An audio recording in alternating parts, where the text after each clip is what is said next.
Assalamualaikum Sobat Football United. Semoga sehat-sehat selalu, sehat-sehat keluarga. Tolong doakan gue juga ya. Semoga bisa lebih sehat lagi. Jadi ada agak-agak gak enak badan ini. Tapi semoga ya Sobat Football United sehat selalu, lancar semua urusan-urusan positifnya. Oke, kali ini gue ingin membahas terkait dengan apa sih perbedaan Manchester United musim ini dan musim lalu. Secara data mungkin ya agak sedikit berbau-bau statistik, tapi tetap ringan amatiran seperti biasa ya. Gue juga tidak mau atau tidak bisa katakanlah demikian yang terlalu detail. Tapi ya gue ingin membahas juga ada ketersediaan squad yang tentu saja berbeda musim lalu dan musim ini. Bagaimana jumlah pemain yang tersedia, kedalaman squad ya kan, ketersediaannya.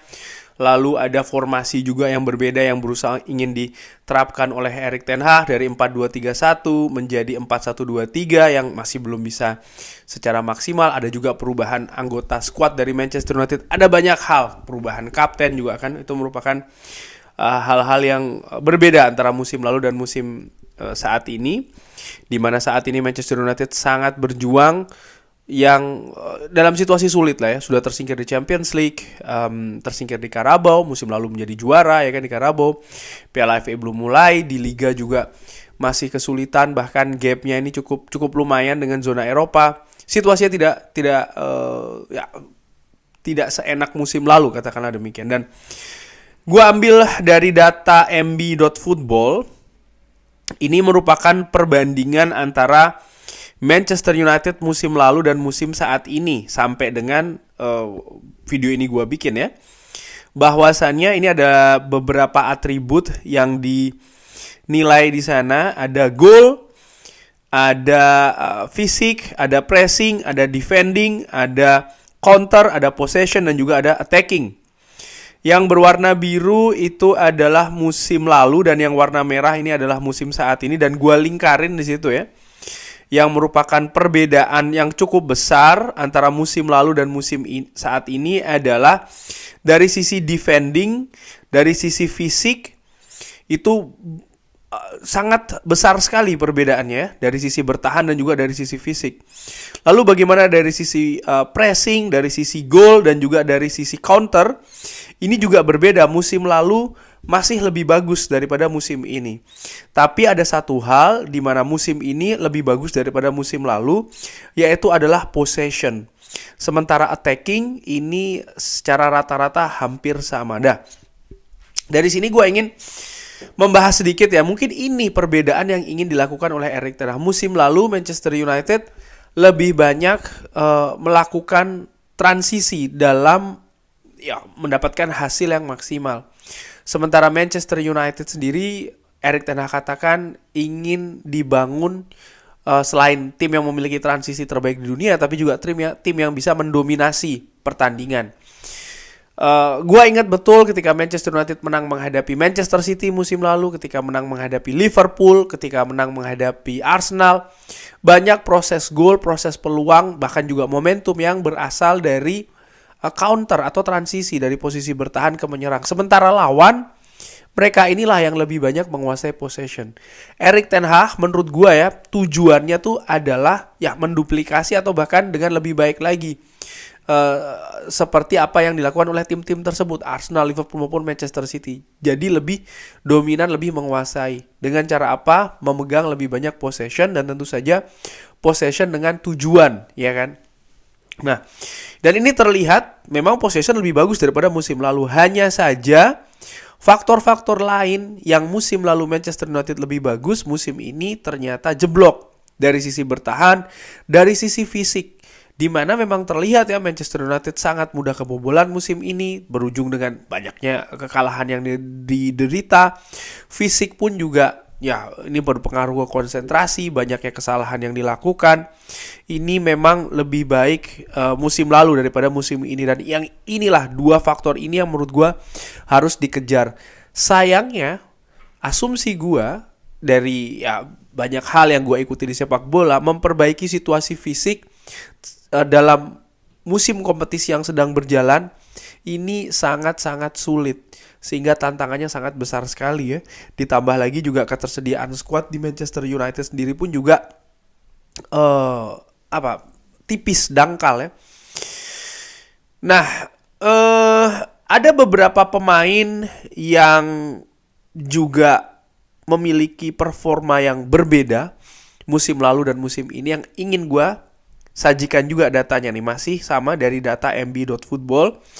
Pertama gue bandingkan kiper dulu antara David De Gea dan juga Andre Onana sampai dengan sejauh ini, di mana menit bermain musim lalu David De Gea ini 5.683, sementara Andre Onana sampai dengan saat ini 1.625 ya bersama dengan Manchester United. Dan dari grafik yang biru itu adalah David De Gea, sementara Andre Onana ini adalah yang merah.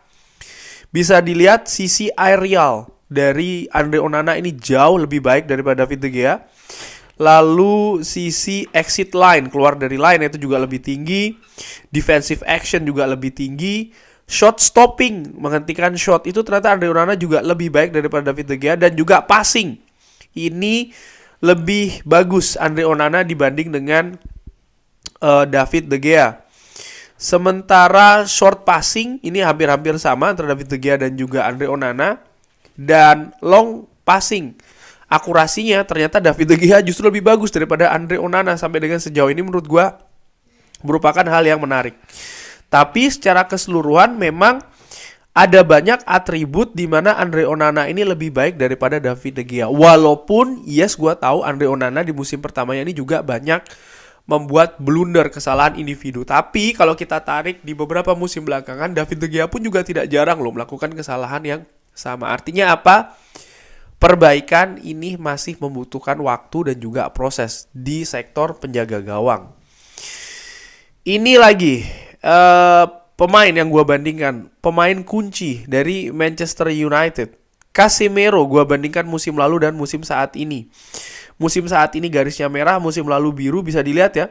Musim lalu dari sisi key passes, lalu presentasi duel dan juga defensive action, musim lalu jauh lebih bagus daripada musim ini. Dan ini merupakan perbedaan yang sangat mencolok di penampilan Casemiro musim lalu dan musim ini. Sementara di atribut yang lain ya, seperti kayak presentasi umpan ke depan, lalu juga umpan ke depan, membawa bola, dan progressive passing, ini hampir-hampir sama. Tapi ada 3 atribut sekali lagi, atau 2 atribut ya, yaitu adalah presentasi duel. Itu juga Casemiro jeblok untuk musim ini sampai dengan sejauh ini. Dan sering gua katakan Manchester United nampaknya memang masih seperti ini. Artinya 2 pemain yang menjadi tulang punggung, yaitu adalah Casemiro dan juga Bruno Fernandes. Pemain lain yang gua bandingkan nih, Diogo Dalot, pemain yang sering diandalkan di posisi kanan maupun juga kiri, bek kanan maupun bek kiri ya kan. Yang merah adalah musim ini, yang biru adalah musim lalu. Bisa dilihat aerial presentasinya lebih bagus musim lalu. Defensive action, progressive passing, dan juga X assist ya, peluang untuk menjadi assist, ini lebih bagus musim lalu daripada musim saat ini. Jadi ada 1, 2, 3, 4 atribut yang lebih bagus musim lalu daripada musim ini. Sementara yang lainnya, presentasi duel yang mirip-mirip, membawa bola mirip-mirip, crossing juga mirip-mirip. Jadi masih lebih bagus musim lalu dibanding musim ini, seorang Diogo Dalot. Lalu Luke Shaw, ini juga pilar ya kan di lini belakang. Bisa dilihat yang kuning adalah musim ini, yang hijau adalah musim lalu, di mana lebih banyak ininya malah atributnya yang lebih bagus musim lalu. Carrying, membawa bola itu ya. Lalu ada presentasi crossing, X assist, progressive passing, presentasi duel terutama itu juga lebih banyak musim lalu, lebih bagus musim lalu daripada musim ini. Ini adalah faktor-faktor yang harus diperbaiki oleh Luke Shaw, penampilan Luke Shaw ya. Sementara defensive action ini hampir-hampir sama lah musim lalu dan juga musim ini. Aaron Wan-Bissaka. Nah, kalau Aaron Wan-Bissaka ternyata ada cukup banyak atribut yang justru lebih bagus musim ini dibanding musim lalu sejauh ini ya. Kendati pun ada yang berkurang, yaitu adalah membawa bola nih, carrying. Nah, ini mungkin ya menurut gua nggak masalah, dia ada kemampuan hal tersebut. Siapa namanya, Aaron Wan-Bissaka tentu saja, walaupun tidak yang bagus-bagus banget ya. Lalu bagaimana presentasi crossing, ini lebih bagus musim ini dibanding musim lalu. Defensive action juga lebih bagus musim ini pada musim lalu. Tapi duel, masih lebih bagus musim lalu dibanding musim ini.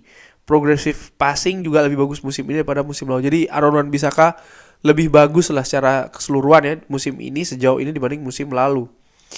Dan inilah pemain kunci dari Manchester United, Bruno Fernandes, yang merah musim ini, yang biru musim lalu.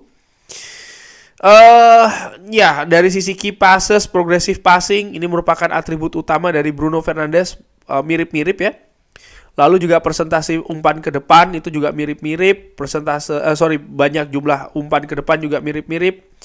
Tapi justru nih yang menarik adalah ada dua atribut Bruno Fernandes justru lebih bagus musim ini dibanding musim lalu, yaitu adalah defensive action dan juga presentasi duel. Ini memperlihatkan bagaimana Bruno Fernandes lebih banyak terlibat di kegiatan defensif dibanding dengan musim lalu, dan menurut gue ini yang memberikan perbedaan yang cukup besar ya di permainan Manchester United musim lalu dan juga musim ini, terutama bagi seorang Bruno Fernandes, di mana gue justru menilai Bruno Fernandes di posisi terbaiknya ada di posisi nomor 10, kreator di lini depan. Yang dilihat dari statistik ini, ternyata Bruno Fernandes lebih bagus musim lalu dari untuk sisi menyerangnya dibanding musim ini. Musim ini terlalu besar menurut gue, terlalu dalam kontribusi di sisi defensif.